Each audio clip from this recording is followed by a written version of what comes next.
দিতে হয়, নামাজের জন্য বয়ান দিতে হয়, পর্দার জন্য বয়ান দিতে হয়। আমি পর্দা ছাড়তে চাই না, আপনি পর্দা করতে চান না। আমি মসজিদে না ঢুকলে লজ্জার, আপনি মসজিদে ঢুকতে গেলে লজ্জা পান। আমি পর্দা না করলে লজ্জা পাই, আর আপনি পর্দা করতে গেলে লজ্জা পান। এত কষ্ট করে করে করে করে যদি বয়ানগুলো হিন্দুদের করতাম, এই দেশের বৌদ্ধদের যদি এত কষ্ট করে বয়ান শুনাইতাম, খ্রিস্টানকে শুনাইতাম, ওরে 12 মাস লাগতো না, সারাদিন রাত্র লাগতো না, আধা ঘন্টা করে যদি প্রতিদিন বয়ান শুনাইতাম, 6 মাসে ইনশাআল্লাহ বিধর্মীরা মদিনার পাগল হয়ে যেত। একটু বালিশে মাথা লাগায় চিন্তা করবেন, আল্লাহ পশুকে চিন্তা করার মতো মেধা দেন নাই, আল্লাহ মানুষকে দান করেছে। আমরা শুধু মানুষ, আমরা শ্রেষ্ঠ নবীর শ্রেষ্ঠ উম্মত। আল্লাহ আমাদেরকে এত নিয়ামত দান করেছেন, আমরা কোরআন বুঝি, হাদিস বুঝি, আল্লাহ চিনি, নবী চিনি। একটু মাথা খাটাইয়া চিন্তা করবেন, দুনিয়ায় কয়েকদিন আর বাঁচবেন। চোখের সামনে কত মানুষ চলে গেল, চোখের সামনে কত বন্ধু বান্ধব চলে গেল, কয়েকদিন আর দুনিয়াতে বাঁচবেন। জীবনে তো মনের শখ মিটাইয়া গুনাহ কম করেন নাই। ও আমার যুবক ও বৃদ্ধ বাবা, যুবক পর্দার আড়ালের মা বোনেরা, মনে শখ লাগছে বিড়ি পান করবেন, নেশা পান করবেন, শখ লাগায় করছেন, কেউ বাধা দিছে মানেন নাই। মনে শখ লাগছে পার্কে পার্কে ঘুরবেন, কম ঘুরেন নাই, এখনো কি শখ মিটে নাই? মনে শখ লাগছে নামাজ পড়বেন না, আজান শুনিয়াও মসজিদে যান না, এখনো কি শখ আপনার মিটবে না রে বাবা? ও যুবক, মোবাইলে সারা রাত গুনাহ করেছো, শখ মিটাইয়া এখনো কি শখ মিটবে না? আল্লাহর আদালতে কি তুমি যাইবা না? কবরে কি যাইবা না? রহমতের নবী বলেন, ক্বালা রাসূলুল্লাহ সাল্লাল্লাহু আলাইহি ওয়া আলিহি ওয়াসাল্লাম, ইত্তাকিল মাহারিম তাকুন আ'বাদান নাস। রহমতের নবী বলেন, হারাম থেকে নিজেকে বাঁচাও। আল্লাহর ভয় যার মধ্যে আছে সে কখনো গুনাহ করে না। এই হলো আসল তাকওয়া।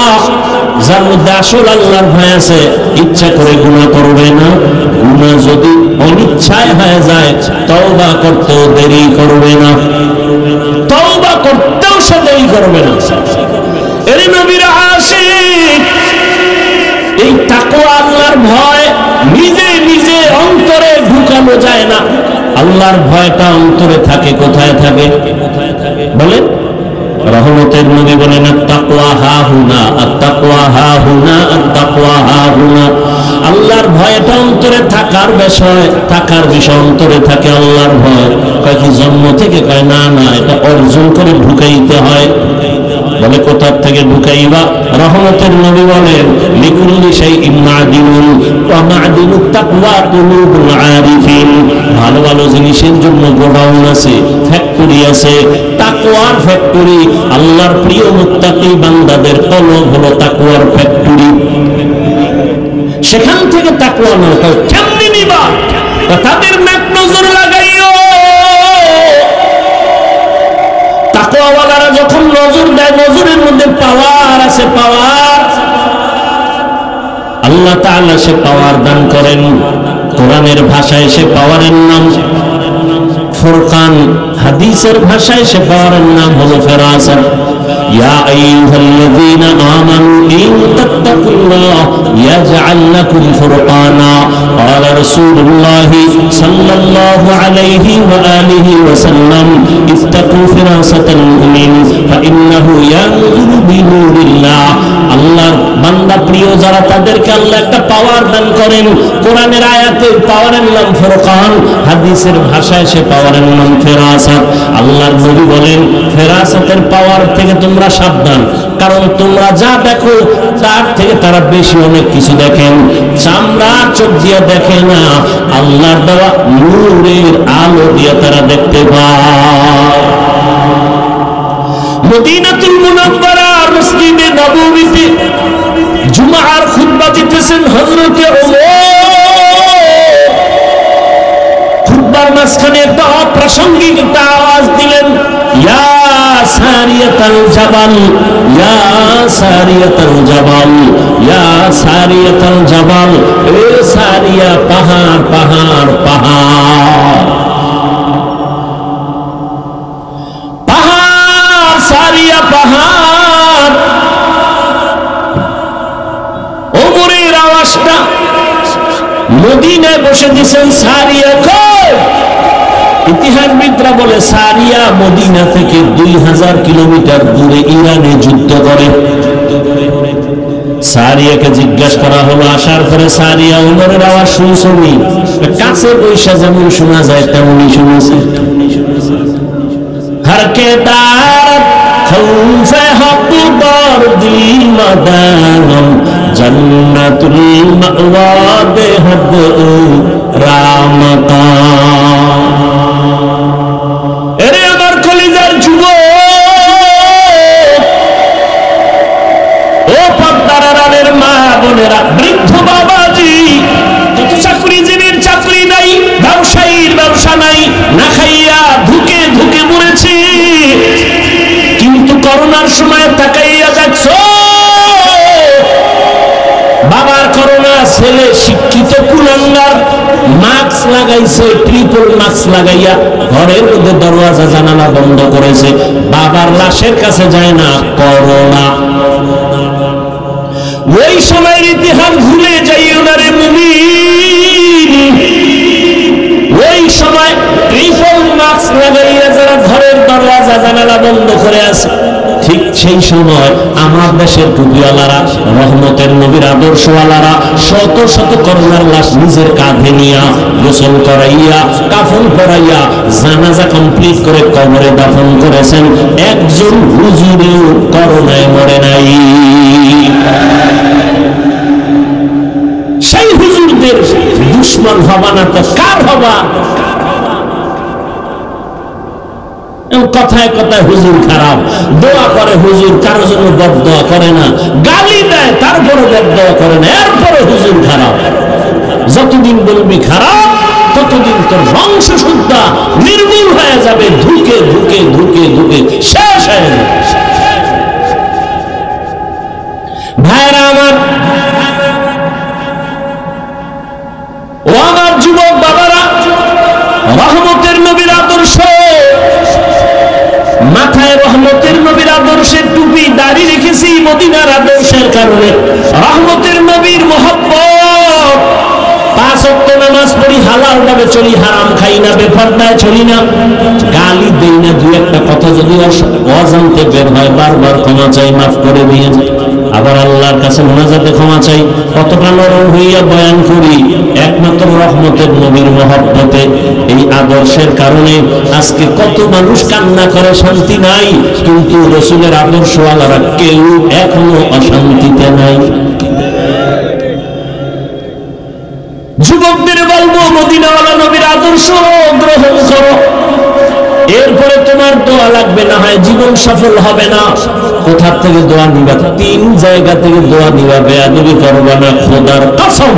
3টা জায়গার দোয়া না নিয়ে যদি বেয়াদবি করো, মরার আগে পঙ্গু হয়ে যাবে। এই যুবক, 1 নম্বরে মা বাবার দোয়া নিয়ে চলবি। মা বাবার সাথে যদি বেয়াদবি করো, আর মা বাবার কলিজা থেকে যদি দুঃখের কারণে একটা নিঃশ্বাস বের হয়, তুই মরার আগে বলবি। ভালো করে লিখে রাখ এরে যুবক।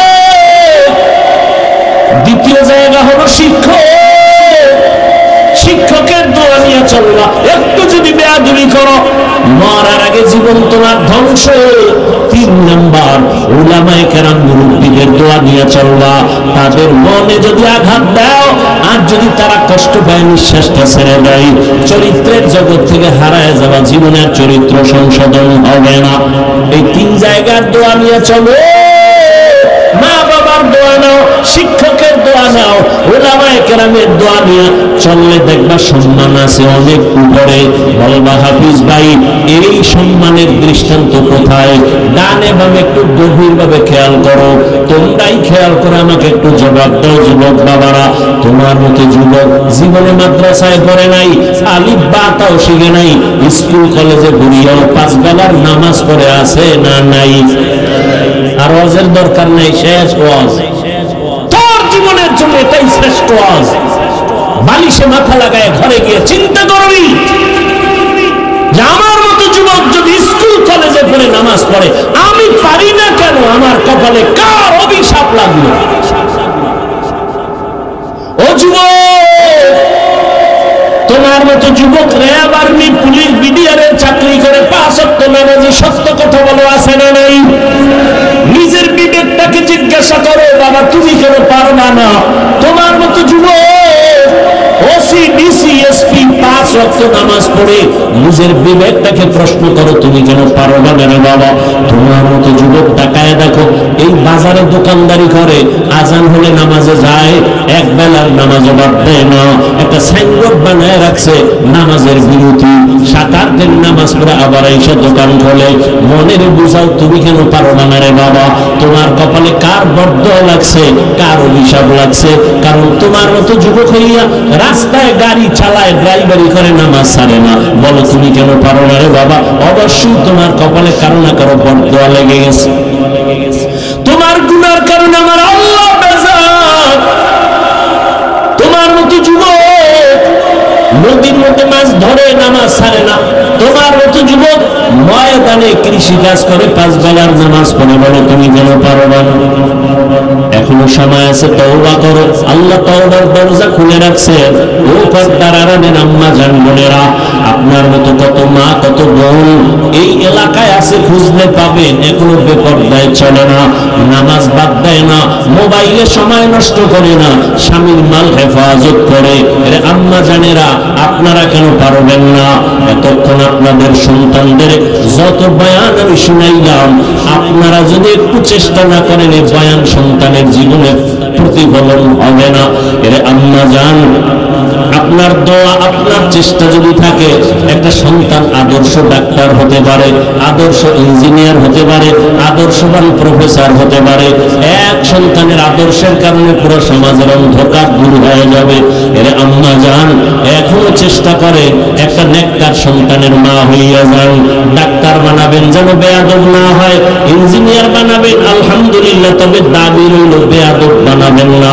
আপনার সন্তানের ব্যবহারে কোনোদিন যেন আলেম ওলামার মনে কষ্ট না যায়, শিক্ষকের অন্তরে আঘাত না যায়, তার আচরণে যেন মা বাবা কখনো কষ্ট না পায়। এমন একটা আদর্শবান ডাক্তার সন্তান যদি রেখে যান, সন্তান ডাক্তারি করবে, রোগী দেখবে, নামাজ পড়বে, আবার তেলাওয়াত করে মা বাবার জন্য দোয়া করবে। ও আম্মা জানেরা, ও পর্দার আড়ালের বোনেরা, এখনো সময় আছে তওবা করার।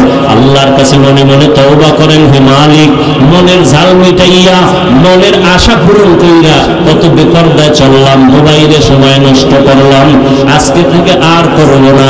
স্বামীর মাল নষ্ট করব না, হেফাজত করব। সন্তানটাকে আদর্শ ডাক্তার, ইঞ্জিনিয়ার বানাবো, আদর্শ সন্তানের মা হইয়া কবরে যাব। বৃদ্ধ বাবাজিরা, আপনারাও তওবা করেন। আপনার মতো কত বুড়ারা মসজিদে গিয়ে 5 ওয়াক্ত নামাজ আদায় করে, আপনারা কেন পারবেন না? আল্লাহর কাছে মনে মনে বলতে থাকেন, হে আল্লাহ, জীবনে তো অন্যায় কম করি নাই, আজকে থেকে তওবা করে ফেললাম, নামাজ ছাড়বো না, বেপরদায় চলবো না, সন্তানটাকে আদর্শ মানুষ বানায় যাব। যুবক বাবারা, এখনো সময় আছে, তওবা করে নেও। জীবনে আমার মাওলার সামনে কেমনে দাঁড়াবা? আল্লাহকে মনে মনে ডাক দিয়া বলো, গোপনে, হে মালিক, এই ময়দানে মনে হয় আমার মতো গুনাহগার কেউ নাই। আমার নিজের দিকে তাকায় দেখি, গুনাহের কারণে এই হাতের দ্বারা কত অন্যায় করেছি, চোখের দ্বারা কত অন্যায় করেছি, জবানের কথার দ্বারা কত মানুষের আঘাত করেছি। ও আল্লাহ, আজকে থেকে তওবা করতেছি, স্কুলে পড়ি, কলেজে পড়ি, চাকরি করি, ব্যবসা করি, আর নামাজ ছাড়বো না, দাড়ি কাটবো না, বেপরদায় চলবো না, মা বাবার সাথে বেয়াদবি করবো না। উলামায়ে কেরামের দোয়া নিয়া, শিক্ষকের দোয়া নিয়া, নবীজির আদর্শের মাল মালা গলায় পরে চলবো। কোরআন কত স্মার্ট কিতাব, পৃথিবীর শ্রেষ্ঠ, মানুষের হৃদয়ের চুম্বক। এটা তেলাওয়াত শুনলেই খালি মজা, শুধু তেলাওয়াত করে না, খালি শুনে, এতেই কি আপনারা করেন না? আমি তেলাওয়াত করতেছি, এতে চুম্বকের মতো আকর্ষণ আছে না নাই? আমি তেলাওয়াত করলে যে সওয়াব, আপনারা চুপ করে শুনবেন তাতেও সেই সওয়াব। এখন যদি কোনো বান্দা বলে কোরআনের অর্থ না জেনে পড়লে লাভ নাই, কিন্তু কি পরিমাণ ঝামেলায় আমরা পেয়ে গেছি। এত ঝামেলা ধর্ম নিয়ে বাংলাদেশে কারণ কার বদনজর লাগলো, অভিশাপ লাগলো? মক্কায় তো কত মানুষ, কত লাইনে, কেউ নামাজের আগে ঘুমায়, একামত হইছে দাঁড়ায় আল্লাহু আকবার, কেউ বুকের উপরে হাত বাঁধে, কেউ নাভির নিচে, কেউ সাইডে দিয়ে খাড়ায় রয়েছে। কোথায়? এই আপনারা কথা বলেন, আমি ঔষধ দিতেছি, ঔষধ ফাউল কথা একটাও বলতেছি না, খুব খেয়াল করেন। আবার নামাজের ভিতরে ইমাম সাহেব তেলাওয়াত করতেছে, একজনের মুসল্লি মোবাইল বাইর করে রিংটোন বাজতেছে, কথা বলতেছে। ওদের থেকে জিজ্ঞাসা করছে তুমি কই? বলে সালা সালা, নামাজের ভিতরে আছি। আবার মোবাইল বন্ধ করে পকেটে ধুয়ে নামাজ যায় না, এখন ঠিকই আছে নামাজ। আবার একজনের সেজদায় যাওয়ার সময় পকেট থেকে কাঠের টুকরা বাইর করে কপালের নিচে দেয়, কি ও ইবলিস সেজদা দিয়ে জমিন নাপাক করছে, এই জন্য জমিনে দিই না, কাঠের উপরে দিই। যেটা বুঝাতে চাই, মক্কায় এত লাইনের মানুষ প্রতি বছর আসে না? আসে না? ঝগড়া কইরা পরস্পরে মারপিট কইরা মরছে কতজন? বাংলাদেশে এত ঝগড়া কেন? মক্কায় এত ঝগড়া নাই। কে নাবির উপরে হাত বাঁধে, কে নাবির নিচে বাঁধে, কে বুকে বাঁধে? কোন ঝগড়া আছে? কোন হিংসা আছে? আমাদের দেশটা কি হইল? আমি পাঁচকল্লি মাথায় দিছি, সালাম দিলেও নেয় না, হেও দেয় না। বিষয় কি কয়? পাঁচকল্লি সমস্যা, সালাম দিতেছি নেয় না, বিষয় কি কয়? 8 রাকাত পড়ে না, আছে না নাই? আমি 20 রাকাত তারাবি পড়ি, আমি 8 রাকাত ওয়ালাকে তো গালি দেই না, হিংসাও করি না। আপনি করেন কেন? আমি কওমি মাদ্রাসার সন্তান, কোনদিন আলিয়ার বিরুদ্ধে বলি না, আপনি কওমির বিরুদ্ধে বলেন কেন? আমি পীরের মুরিদ, যারা পীরের কাছে যায় না তাদের গালি দেই না, দেখলে সালাম দেই, আপনি হিংসা করেন কেন? আপনার ভিতরে তাকওয়া বেশি না, এই জন্য। আর আমরা মানুষই হইতে পারিনি। আল্লাহ বলেন মানুষ হইয়া মর, নাইলে জাহান্নাম ছাড়া কি নাই, উপায় নেই। গরুড় সূরত आदमी इन साबुदे अहमद अबू जहल हम एक साबुदे आदमीरा आदमीयत लाजिमास्त औरे औदरागर गुनबाशद ही जमात। কিয়ামতের ময়দানে হাত কথা বলবে। দুনিয়ার সব মানুষ আমরা জানি হাত কথা বলতে পারে না, এটাই বাস্তব, এটাই সত্য। কিন্তু মুমিনের আকীদা রাখতে হবে, যেটা বান্দার নজরে, দিমাগে, বিবেকে হবে না, অসম্ভব, এটা মনে রাখতে হবে আমার আল্লাহর কুদরতে সেটা সম্ভব। এই গাছে কথা বলতে পারে? আল্লাহর কুদরতে পারবে না? পারবে না। এই বিশ্বাস রাখলে কোনো ঝামেলা হতে পারে? পারে না। কিন্তু অনেকের মধ্যে বিশ্বাস নাই, এই জন্য আমাদের মাঝে দ্বন্দ্ব। চাঁদপুর একটা জেলা আছে বাংলাদেশে, জানছেন কোনদিন কেউ? জেলাটার নাম কি? চাঁদপুরের পাশে আর এক জেলা নোয়াখালী আছে না নাই? এতটুকুই জানেন। এবার ভেতরের কিছু একটা কথা আমি বলছি। চাঁদপুর জেলার একটা থানা আছে কচুয়া। ওই কচুয়া থানার একটা গ্রাম আছে উজানি। ওই গ্রামে জগৎ বিখ্যাত একজন ওলিয়ে কামেল, কোরআন ও হাদিসের বড় একজন আলেম আছেন, কারি ইব্রাহিম রাহমাতুল্লাহ আলাইহি।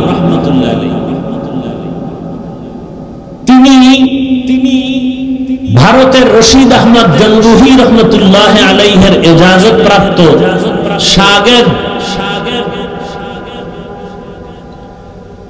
মূলত তার বাড়ি নোয়াখালী। বাবা ছিল টাকার পাহাড়। ইব্রাহিম টাকা ফেলে চলে গেলেন দেওবন্দে, ভালো এলেম অর্জন করে মাওলানা হলেন, আলেম হলেন। এরপরে কোরআন 7 লাইনে পড়া যায়, 7 সিস্টেমে কোরআন পড়া যায়। এটাকে বলে কেরাতে সাবা। এই 7 লাহানে কোরআন পড়তে পারেন, সব শিখলেন। শিখার পরে মক্কায় গেলেন। বাইতুল্লাহর পাশে কোনো এক মসজিদে নামাজে ইমামতিতে দিল। তেলাওয়াত শুনে মক্কার মানুষ সব পাগল হয়ে বলল, আমাদের মসজিদে আপনি থাকেন। থাকলেন। এক পর্যায়ে সৌদির মেয়ে তার সাথে বিবাহ দিলেন। শর্ত একটা, বাংলাদেশে মেয়েকে নেওয়া যাবে না। বিবাহ করলেন। দীর্ঘদিন সেখানে থাকার পরে রশিদ আহমদ গঙ্গুহি কে বাংলাদেশ, ভারত, পাকিস্তানের সমস্ত শুধু হক্কানি না ভণ্ড আলেমরাও চিনে। রশিদ আহমদ কত বড় আলেম, ভণ্ডরাও জানে। সেই রশিদ আহমদ গঙ্গুহি তিনি চিঠি লিখলেন, ইব্রাহিম দেশে গিয়া কালেমার খেদমত করো। চিঠি পেয়ে চিন্তায় পড়ে গেলেন, বউ তো নেওয়া যাবে না। পরামর্শ করলেন, বিবি তোমার মতামত কি? গার্ডিয়ান তো দিবে না শর্তে বিয়া। বিবি বলে আমি যাব। এক পর্যায়ে চলে গেলেন। গিয়া এবার দিনের খেদমতের জন্য নোয়াখালীর জেলা বাদ দিয়া চাঁদপুর জেলার কচুয়া, যেখানে উজানি হিন্দুদের মালিকানার বিশাল বড় জঙ্গল খরিদ করলেন। জঙ্গল সাফ করতে গিয়ে দেখলেন একটা পুরানো গম্বুজ দেখা যায়। গম্বুজের ভেতরে একটা বাঘ তার বাচ্চাকে দুগ্ধ পান করায়। গম্বুজটা আজও আছে। উজানি গেলে যদি যান কেউ দেখবেন, উজানির বিশাল বড় মসজিদের পশ্চিম দক্ষিণ কর্নারে সে গম্বুজটা এখনো আছে, বারান্দায়। কারি ইব্রাহিম বললেন, বাঘ, বনি আদম শ্রেষ্ঠ মানুষ আসছে দিনের কাজ করার জন্য, তোমার জায়গায় তুমি গন্তব্যে চলে যাও। কথাটা বলা মাত্র বাঘ তার বাচ্চা কাঁধের মধ্যে নিয়ে হাঁটা শুরু করলো। হাঁটতে হাঁটতে কই গেল? কুমিল্লা জেলার পাশে একটা থানা আছে লালমাই। এখন তো আর আপনার দেখতে যাওয়া লাগবে না, গুগলে সার্চ দিলে চলে আসবে। কুমিল্লা জেলার কয়টা থানা আছে, নাম কি? লালমাই থানা। ওই লালমাই আছে বিশাল পাহাড়, এখনো আছে। বাঘ সে পাহাড়ে চলে গেল। এখন শতকরা 99% কুড়িগ্রামের এই অঞ্চলের মানুষ যারা একটু আলেমের খাতায় নাম, তারাও চক্কর লাগায় বলবে, এ গাঞ্জাখুরি কথা কি মানা যায়? যে বাঘেরে বলছে চলে যাও, বাঘ চলে গেছে, এটা কেমন কথা? আমি আপনাদের জিজ্ঞাসা করি, আপনাদের এই অঞ্চল, গ্রাম অঞ্চলে গরু দিয়া চাষাবাদ হয়নি? যারা গরু দিয়া লাঙ্গলার জোয়াল নিয়ে চাষ করে এরা কি শিক্ষিত? আইএবিএ পাস না সাধারণ মানুষ? অধিকাংশ নামাজও ঠিক মতো পড়ে না, গোসলও ঠিক মতো করে না। অর্থাৎ সমাজের মধ্যে নিম্ন শ্রেণীর মানুষ যারা একটু শিক্ষা দীক্ষা কম, এরা চাষাবাদ করে, তাই তো? সত্য কথাটা স্বীকার করেন, শুরুতেই বলছি। এই চাষী ব্যক্তি, মূর্খ ব্যক্তি গরুকে যখন চাষ করে, হাল চাষ করে মাঠে, বলুন তো এই চাষির কথা গরু শুনে? সত্যটা বলেন। গরুকে যদি বলে দাঁড়াও, দাঁড়ায়। এই মূর্খ চাষি যদি বলে গরু ডানে যাও, যায়। এই মূর্খ চাষি যদি গরুকে বলে বামে যা, যায়। একটা মূর্খ ব্যক্তির কথা যদি গরু শুনে, একজন তাকওয়াওয়ালা, তাহাজ্জুদওয়ালা, কোরআনওয়ালা, আল্লাহর প্রিয় বান্দার কথা বাঘ শুনবে না কেন? মুরগির কথা, মুরগি মালিকের ঘরের মহিলার কথা শুনেনি? 500 হাঁস মাঠে আছে, সন্ধ্যাবেলা মালিক ডাক দিছে ম্যাডাম, তার ভাষায় সব হাঁসগুলো ঘরে হাজির। কথা ঠিক? এই আঙ্গ পরস্পরে ঝামেলা হওয়ার পেছনে অভাব তিনটা। কয়টা? গভীর ধর্মের জ্ঞান নাই, আল্লাহর ওলি তাকওয়াওয়ালা কোনো মুরব্বী নাই। 3 নাম্বার তার সমস্যা, জাহান্নামের আযাবের ভয় নেই। এই 3টা সমস্যা যাদের আছে ওরা আলেমের গালি দেয়, ওরা আলেমের বিরোধিতা করে, ওরা বড় বড় বুজুর্গদের বিরুদ্ধে কথা বলে। এই 3 সমস্যা, ধর্মের গভীর জ্ঞান নাই, তাকওয়াওয়ালা কোনো মুরব্বী নাই, নিজের অন্তরের মুরব্বী বানাইছে, নফসকে মুরব্বী বানাইছে, মনে যা চায় তাই করে, মনে যা বলে তাই করে, মনে যা বলে তাই করে। তাহলে সে কোনো অন্য কোনো ওলি আল্লাহ মানে না, মানে নফসকে মুরব্বী। আল্লাহ হেদায়েত দান করুন। তো হাসরের ময়দানে হাত কথা বলবে, পা কথা বলবে। অসম্ভবকে সম্ভব করার ক্ষমতা আছে কার? আল্লাহ। মরা গাছে কথা বলে, এটা আল্লাহর কুদরত। আল্লাহ বললেন দায়িত্বশীল তোমরা রেডি হও, হাসরের ময়দানে দায়িত্বের জবাব দিতে হবে। এজন্য আমরা সবাই দায়িত্বশীল। আল্লাহর আদালতে কি জবাব দিবেন রেডি করেন। সময় কয়দিন আছে বলা যায় না। এখন মানুষ মরে না, মানুষকে মারে। মানুষকে মরে কম, মারে বেশি। কি মরে কম, মারে বেশি। কেন? কুত্তা মারলে কষ্ট পায়, মানুষ মারতে কষ্ট পায় না। এমন এক গজব সমাজে চলছে। আর সে মারাটা কেমন? মা বাবা সন্তানের মাইরে মারে, সন্তান মাকে মারে, বাবাকে মারে, শিক্ষক ছাত্রকে মারে, ছাত্র শিক্ষককে মারে। আল্লাহ হেদায়েত দান করুন। হাদিসের কিছু অংশ নিয়ে কথা বললাম, বললে তো অনেক। আসেন আয়াতের উপর একটু কথা বলি। ইয়া আইয়ুহাল্লাযীনা আমানুত্তাকুল্লাহা হাক্কা তুকাতিহি ওয়া লা তামুতুন্না ইল্লা ওয়া আনতুম মুসলিমুন। আল্লাহ বলেন, ও মুমিন, আমি আল্লাহকে ভয় কর, ভয় করার মতো হক আদায় করে। 2 নাম্বার আদেশ, মুসলমান না হইয়া কেউ মরণ বরণ করবা না। এই 2টা আদেশ আমার আল্লাহ মুমিনকে দিয়েছেন, কোন বেঈমানকে দেন নাই।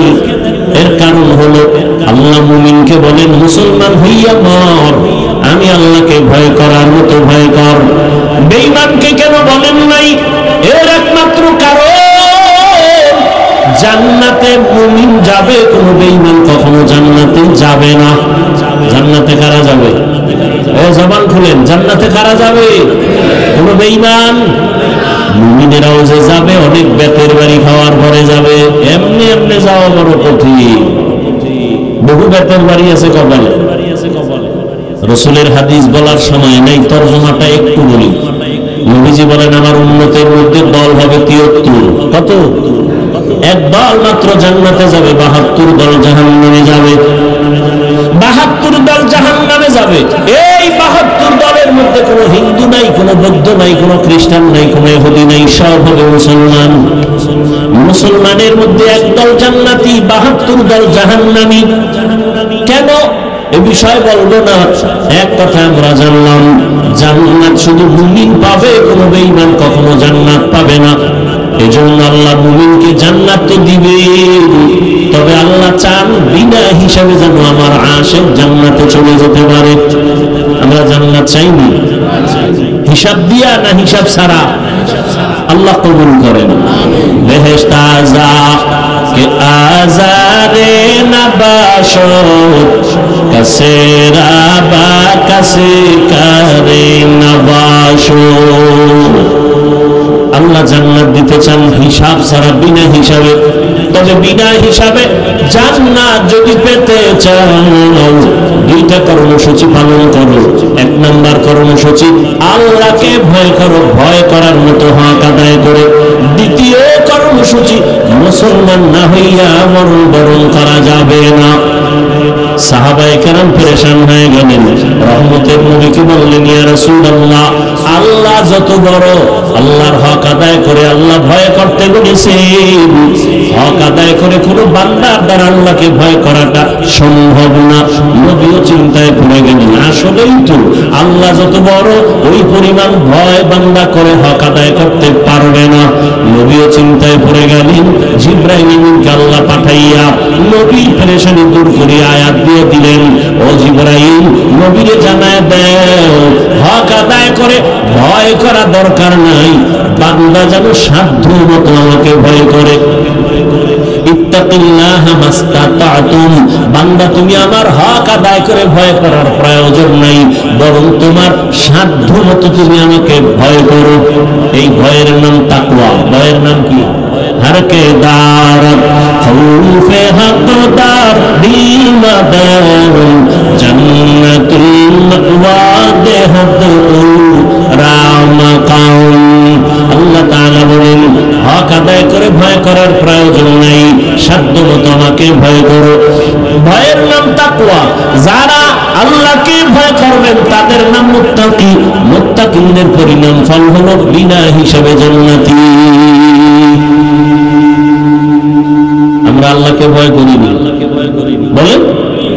এই মাঠের ভিতরে যারা আছেন, আমি যদি প্রশ্ন করি, আপনারা কারা কারা আল্লাহকে ভয় করেন? একটা মানুষ হাত উঁচু করা ছাড়া থাকবে? সবাই হাত উঁচু করে বলবে, হুজুর আমরা আল্লাহকে ভয় করি, বরং আপনাদের থেকে বেশি ভয় করি। বলবে আপনার আমগো থেকে বেশি? হ্যাঁ, কেন? আমরা হুজুরেরা মিল নেই। বুঝা গেল আপনাদের ভিতরে আল্লাহর ভয় কম। বলে না? বলে না? ভাইরা আমার, কিন্তু দুঃখ, এই ময়দানে এমন আশিক রাসূল বসে আছেন, বলে আমি আল্লাহকে ভয় করি, অথচ আজকে ফজরের নামাজ আদায় করেন নাই, যোহর পড়েন নাই, আসর পড়েন নাই, মাগরিব পড়েন নাই, এশাও পড়েন নাই, এমন আশিক নাই? সেও বলে আল্লাহকে ভয় করি। সুদের ব্যবসা করে সেও বলে আল্লাহকে ভয় করি। আর আমি 5 বেলার নামাজ পড়ে বলি আমি আল্লাহকে ভয় করি। আমি হালাল ভাবে চলি, আমি বলি আল্লাহকে ভয় করি। আপনি দাড়ি বাদ দিয়া বলেন আল্লাহকে ভয় করি, আমি দাড়ি রেখে বলি আল্লাহকে ভয় করি। আপনি পর্দা লঙ্ঘন করে বলেন আল্লাহকে ভয় করি, আমি পর্দা রক্ষা করে বলি আল্লাহকে ভয় করি। দুইজনের ভয় কি সমান? ব্যবধান কি? কোনো ব্যবধান নাই। যার আমল নাই, ঈমান ঠিক নাই, আকীদা ঠিক নাই, সে যদি বলে ভয় করি, আসলে ভয় কি জিনিস নেই। ভালো করে বুঝো, একটা সন্তান তার মা বাবাকে ভয় করে, বলে প্রমাণ কি? বলে মা বাবার চোখের সামনে কখনো অন্যায় করে না। কেন? বলে মাইরের ভয়। একটা ছাত্র শিক্ষকের ভয় করে, প্রমাণ? বলে শিক্ষকের সামনে অন্যায় করে না, শাস্তির ভয়।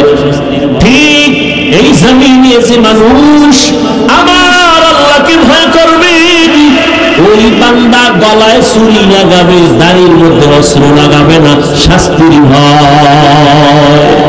হরকে তারাত খৌফে হকদার দিলদার জান্নাতুল মাওয়া দেহত রামাকাম জুজবা হাতচি জেমা খাজ ইনসুজা ফজলে উআ মস্তে দরজুম লা জাহা। আল্লাহকে ভয় করার মানে, রহমতের নবী বলেন, قال رسول الله صلى الله عليه وآله وسلم اتق المحارم تكن أعبد الناس। রহমতের নবী বলেন, হারাম থেকে নিজেকে বাঁচাও। আল্লাহর ভয় যার মধ্যে আছে সে কখনো গুনাহ করে না। এই হলো আসল তাকওয়া। যার মধ্যে আসল আল্লাহর ভয় আছে, ইচ্ছা করে গুনাহ করবে না। গুনাহ যদি অনিচ্ছায় হয়ে যায়, তওবা করতেও দেরি করবে না, তওবা করতেও সে দেরি করবে না। এর নবীর আশিক, এই তাকওয়া আল্লাহর ভয় নিজে নিজে অন্তরে ঢুকানো যায় না। আল্লাহর ভয়টা অন্তরে থাকে, কোথায় থাকে বলেন? রহমতের নবী বলেন আত-তাকওয়া হাহুনা, আত-তাকওয়া হাহুনা, আত-তাকওয়া হাহুনা। আল্লাহর ভয়টা অন্তরে থাকার বিষয়, থাকার বিষয় অন্তরে থাকে আল্লাহর ভয়। কয় কি জন্ম থেকে? কয় না না, এটা অর্জন করে ঢুকাইতে হয়। বলে কোথা থেকে ঢুকাইবা? রহমতের নবী বলেন লিকুল্লি শাইইন মা'দিনুন ওয়া মা'দিনুত তাকওয়া কুলুবুল আরিফিন।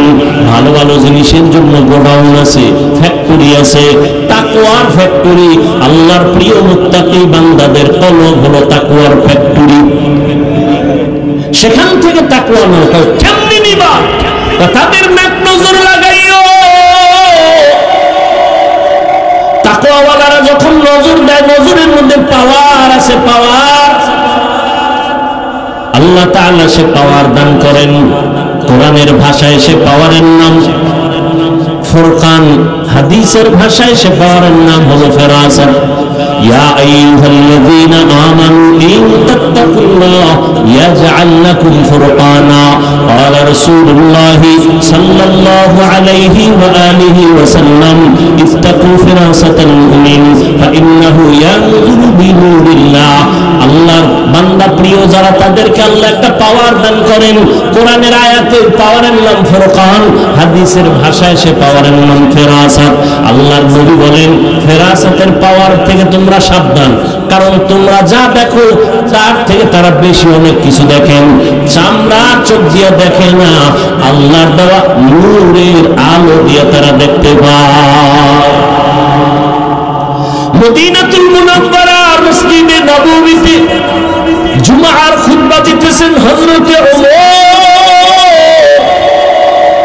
খুতবার মাঝখানে একটা অপ্রাসঙ্গিক একটা আওয়াজ দিলেন, ইয়া সারিয়াতাল জাবাল, ইয়া সারিয়াতাল জাবাল, ইয়া সারিয়াতাল জাবাল। এ সারিয়া, পাহাড় পাহাড় পাহাড়, সারিয়া পাহাড়। ওমরের আওয়াজটা মদিনায় বসে দিয়েছেন সারিয়া কই? ইতিহাসবিদরা বলে সারিয়া মদিনা থেকে 2000 কিলোমিটার দূরে ইরানে যুদ্ধ করে। সারিয়াকে জিজ্ঞাসা করা হলো, আসার পরে সারিয়া ওমরের আওয়াজ শুনছনি? কাছে বৈশা যেমন শোনা যায় তেমনই শুনেছে। हर के दार खौफे हक दर दिल मदानम जन्नतुल मअवा बेहद रामका। এরে আমার কলিজার যুবক, ও পদ্মার আড়ালের মা বোনেরা, বৃদ্ধ বাবাজি, বয়ান তো আজকে নতুন আপনারা শুনেন না, জুমার দিন বয়ান শুনেন। এরপরে কত আলেম ওলামারা বয়ান করে, পীর সাহেবরা বয়ান করেন, দাওয়াত তাবলীগ ওয়ালারা বয়ান করেন। এরপরে কেন আমলের খাতা শুনবো? এখানে আপনারা যারা বসে আছেন সবাই আমরা মুসলমান। আপনার আল্লাহ আমার আল্লাহ দুই না এক? ও জবান খুলে বলেন, আপনার আমার আল্লাহ এক নবী?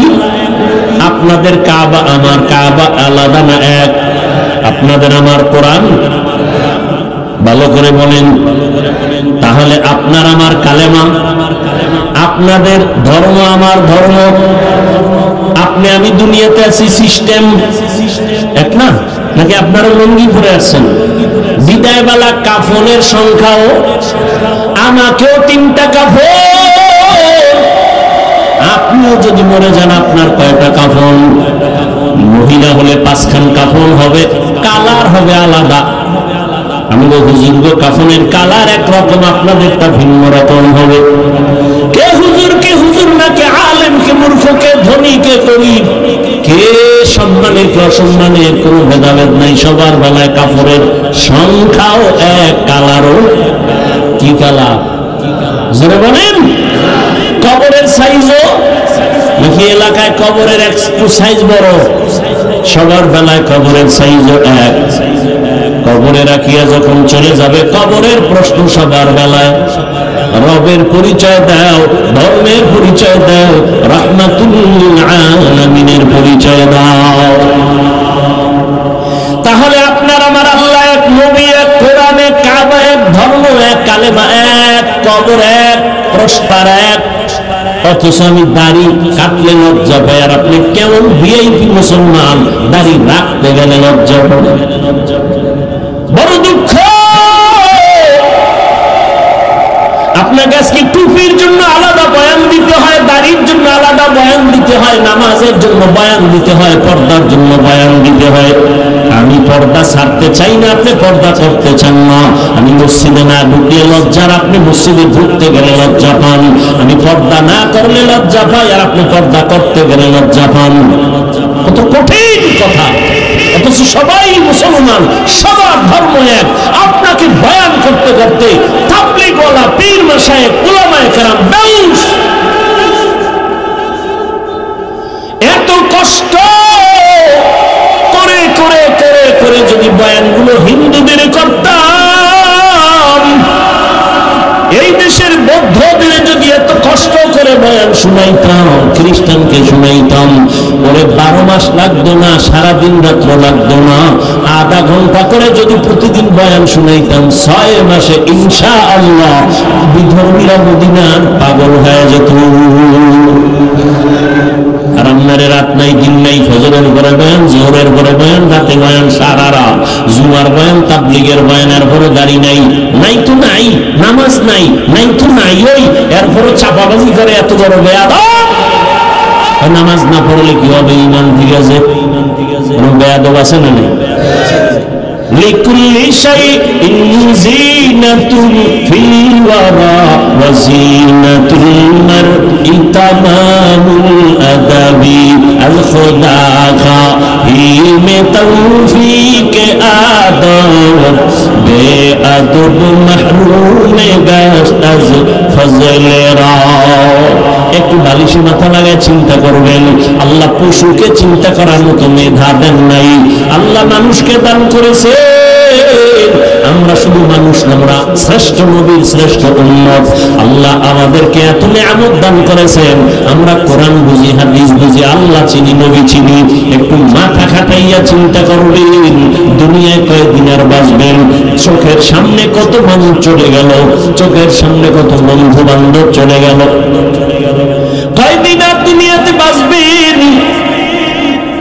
জীবনে তো মনের শখ মিটাইয়া গুনাহ কম করেন নাই। ও আমার যুবক ও বৃদ্ধ বাবাজি ও পর্দার আড়ালের মা বোনেরা, মনে শখ লাগছে, বিড়ি পান করবেন, নেশা পান করবেন, শখ লাগায় করছেন, কেউ বাধা দিছে মানেন নাই। মনে শখ লাগছে, পার্কে পার্কে ঘুরবেন, কম ঘুরেন নাই, এখনো কি শখ মিটে নাই? মনে শখ লাগছে, নামাজ পড়বেন না, আজান শুনিয়াও মসজিদে যান না, এখনো কি শখ আপনার মিটবে না রে বাবা?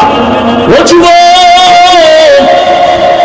মোবাইলে সারা রাত গুনাহ করেছো, শখ মিটাইয়া এখনো কি শখ মিটবে না? আল্লাহর আদালতে কি তুমি যাইবা না? কবরে কি যাইবা না? তুমি কি বুড়া হইয়া মরবা? তোমার মতো কত যুবক তাকায় দেখো, করোনার সময় চলে গেল, ডেঙ্গুতে চলে গেল, পানির নিচে চলে গেল, গাড়ি অ্যাক্সিডেন্ট হয়ে চলে গেল, যায় নাই? তোমার আমার মতো কত যুবক। আমি কিন্তু একবারও বলি নাই আমার মতো যুবকেরা, আমার মতো টুপি দাড়িওয়ালা হও, একবারও কিন্তু বলি নাই।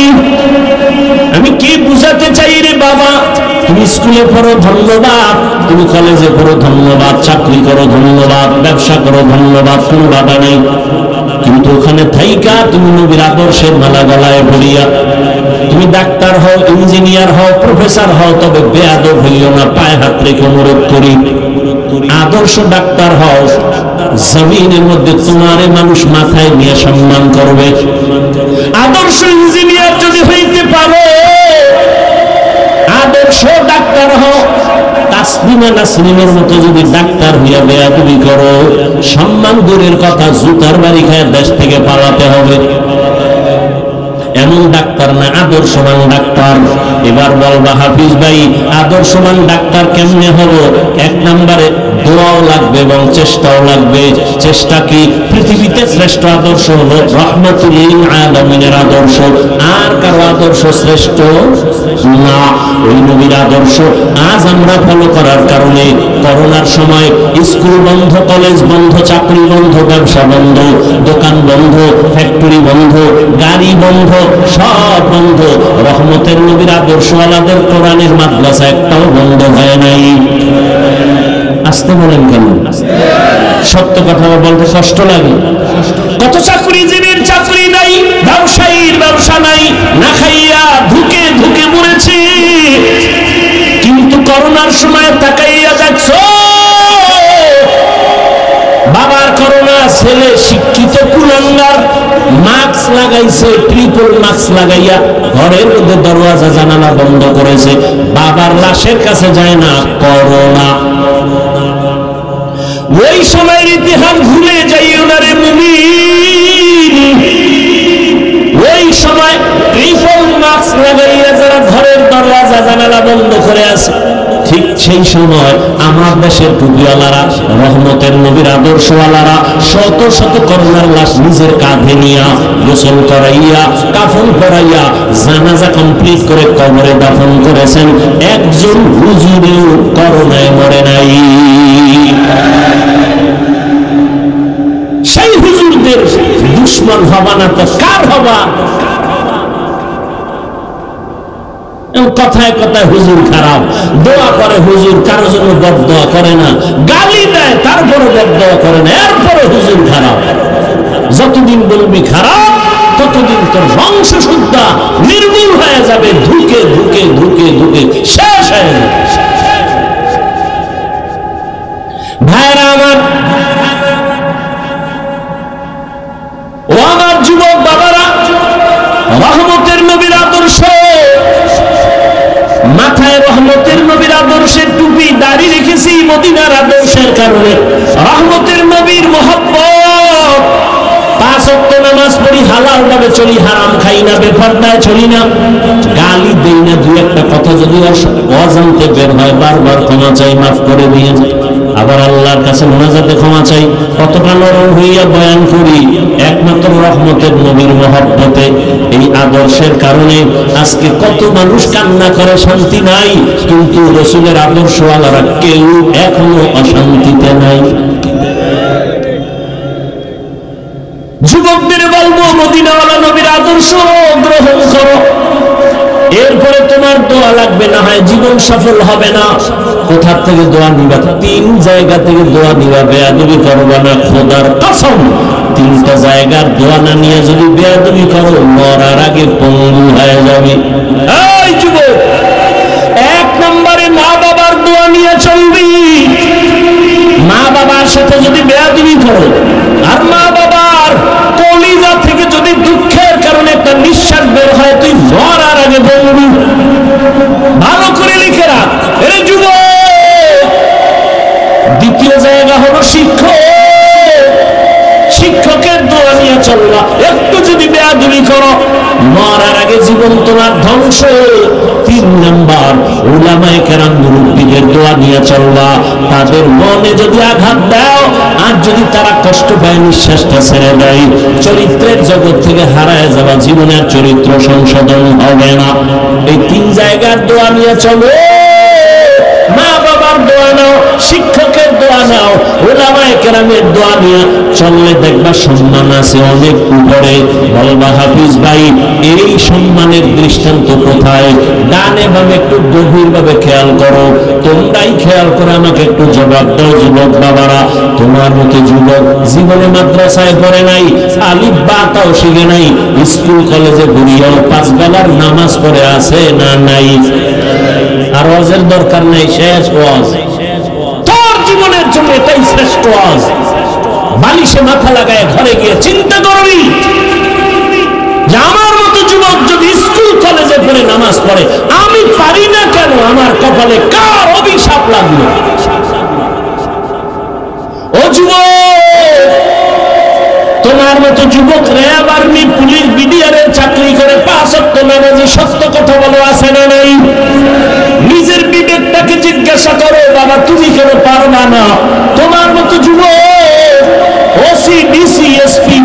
ওয়াক্ত নামাজ পড়ে নিজের বিবেকটাকে প্রশ্ন করো, তুমি কেন পারো না রে বাবা? তোমার মতো যুবক তাকায় দেখো, এই বাজারে দোকানদারি করে, আজান হলে নামাজে যায়, এক বেলার নামাজও বাদ দেয় না, একটা সাইনবোর্ড বানায় রাখছে নামাজের বিরতি, 7-8 নামাজ পড়ে আবার এসে দোকান খোলে। মনের বুঝাও, তুমি কেন পারো না রে বাবা? তোমার কপালে কার বরদোয়া লাগছে, কার অভিশাপ লাগছে? কারণ তোমার মতো যুবক হইয়া রাস্তায় গাড়ি চালায়, ড্রাইভারি করে, নামাজ ছাড়ে না। বলো তুমি কেন পারো না রে বাবা? অবশ্যই তোমার কপালে কারো না কারো বরদোয়া লেগে গেছে। তোমার গুনার কারণে আমার আল্লাহ বেজার। তোমার মতো যুবক নদীর মধ্যে মাছ ধরে, নামাজ ছাড়ে না। তোমার মতো যুবক ময়দানে কৃষি কাজ করে, 5 বেলার নামাজ পড়ে। বলো তুমি কেন পারো না? এখনো সময় আছে, তওবা করো। আল্লাহ তওবার দরজা খুলে রাখছে। ও পর্দার আড়ালের আম্মা জান বোনেরা, আপনার মতো কত মা, কত বোন এই এলাকায় আছে, খুঁজলে পাবেন। এখনো বেপর্দায় চলে না, নামাজ বাদ দেয় না, মোবাইলে সময় নষ্ট করে না, স্বামীর মাল হেফাজত করে। আম্মা জানেরা, আপনারা কেন পারবেন না? এতক্ষণ আপনাদের সন্তানদের যত বয়ান আমি শুনাইলাম, আপনারা যদি একটু চেষ্টা না করেন, এই বয়ান সন্তানের জীবনে প্রতিফলন হবে না। আম্মা জান, আপনার দোয়া, আপনার চেষ্টা যদি থাকে, একটা সন্তান আদর্শ ডাক্তার হতে পারে, আদর্শ ইঞ্জিনিয়ার হতে পারে, আদর্শবান প্রফেসর হতে পারে। এক সন্তানের আদর্শের কারণে পুরো সমাজের অন্ধকার দূর হয়ে যাবে। আম্মা জান, এখনো চেষ্টা করে একটা নেককার সন্তানের মা হইয়া যান। ডাক্তার বানাবেন যেন বেয়াদব না হয়, ইঞ্জিনিয়ার বানাবেন আলহামদুলিল্লাহ, তবে দাবি রইল বেয়াদব বানাবেন না। আপনার সন্তানের ব্যবহারে কোনোদিন যেন আলেম ওলামার মনে কষ্ট না যায়, শিক্ষকের অন্তরে আঘাত না যায়, তার আচরণে যেন মা বাবা কখনো কষ্ট না পায়। এমন একটা আদর্শবান ডাক্তার সন্তান যদি রেখে যান, সন্তান ডাক্তারি করবে, রোগী দেখবে, নামাজ পড়বে, আবার তেলাওয়াত করে মা বাবার জন্য দোয়া করবে। ও আম্মা জানেরা, ও পর্দার আড়ালের বোনেরা, এখনো সময় আছে তওবা করার। আল্লাহর কাছে মনে মনে তওবা করেন। হে মালিক, মনের ঝাল মিটাইয়া, মনের আশা পূরণ কইরা কত বেপরদায় চললাম, মোবাইলে সময় নষ্ট করলাম, আজকে থেকে আর করব না। স্বামীর মাল নষ্ট করব না, হেফাজত করব। সন্তানটাকে আদর্শ ডাক্তার ইঞ্জিনিয়ার বানাবো, আদর্শ সন্তানের মা হইয়া কবরে যাব। বৃদ্ধ বাবাজিরা, আপনারাও তওবা করেন। আপনার মতো কত বুড়ারা মসজিদে গিয়ে 5 ওয়াক্ত নামাজ আদায় করে, আপনারা কেন পারবেন না? আল্লাহর কাছে মনে মনে বলতে থাকেন, হে আল্লাহ, জীবনে তো অন্যায় কম করি নাই, আজকে থেকে তওবা করে ফেললাম, নামাজ ছাড়ব না, বেপরদায় চলব না, সন্তানটাকে আদর্শ মানুষ বানায় যাব। যুবক বাবারা, এখনো সময় আছে, তওবা করে নেও। জীবনে আমার মাওলার সামনে কেমনে দাঁড়াবা? আল্লাহকে মনে মনে ডাক দিয়া বলো, গোপনে, হে মালিক, এই ময়দানে মনে হয় আমার মতো গুনাহগার কেউ নাই। আমার নিজের দিকে তাকায় দেখি, গুনাহের কারণে এই হাতের দ্বারা কত অন্যায় করেছি, চোখের দ্বারা কত অন্যায় করেছি, জবানের কথার দ্বারা কত মানুষের আঘাত করেছি। ও আল্লাহ, আজকে থেকে তওবা করতেছি, স্কুলে পড়ি, কলেজে পড়ি, চাকরি করি, ব্যবসা করি, আর নামাজ ছাড়বো না, দাড়ি কাটবো না, বেপরদায় চলবো না, মা বাবার সাথে বেয়াদবি করবো না। উলামায়ে কেরামের দোয়া নিয়া, শিক্ষকের দোয়া নিয়া, নবীজির আদর্শের মালা গলায় পরে চলবো। তওবার নিয়ত যদি করিয়া আল্লাহর কাছে বলতে পারো খাঁটি মনে, আল্লাহ রাস্তা খুলিয়া দিলেন। তবে সবার কপালে তওবা নসিব হবে না। আল্লাহ যাকে কবুল করবেন সে তওবা করবে। নবীজির মহব্বতে পড়িয়া কত চেষ্টা করলেন, আবু জাহালকে নবী দাওয়াত দিলেন, কালেমা জীবনে পড়ে নাই। আর ওমরের মতো বান্দা নবীকে জবাই করতে গিয়া কালেমাওয়ালা মুসলমান হয়ে গেল। এটাই প্রমাণ, আল্লাহ যাকে কবুল করবেন সে হেদায়েত পাবে। ওমরের মতো গুনাহগার হইয়াও হেদায়েতের দরজায় চলে যাবে। আর যার কপাল খারাপ, হাজার বয়ান শুনিয়াও তার অন্তর নরম হবে না, তওবার চিন্তাও করবে না। জানি না ওমরের মেজাজওয়ালা মন নিয়ে কারা বসছেন, যে জীবনে গুনাহ তো কম করি নাই, বেপরদায় কম চলি নাই, নামাজ তো কম সারি নাই, দাড়ি তো কম কাটি নাই, মা বাবাকে তো কষ্ট কম দেই নাই। আজকে থেকে খাঁটি তওবা করলাম, আর নামাজ ছাড়বো না, দাড়ি কাটবো না, বেপরদায় চলবো না, মা বাবার সাথে বেয়াদবি করব না, মা বাবার দোয়া নিয়ে, শিক্ষকের দোয়া নিয়ে, উলামায়ে কেরামের দোয়া পরামর্শ নিয়ে নবীজির আদর্শ মেনে চলবো। তওবা করার মতো যদি কারো অন্তর তৈরি হয়, মুনাফিকি যদি না থাকে, খাঁটি তওবার নিয়ত যাদের আছে, দুটো হাত আমার আল্লাহকে দেখাইয়া দাও। আয় আল্লাহ, আমাদের হাতগুলো কবুল করে নেন, তওবা কবুল করে নেন, তওবার উপরে মজবুত হইয়া চলার মতো আমাদের তৌফিক দান করেন। আমিন।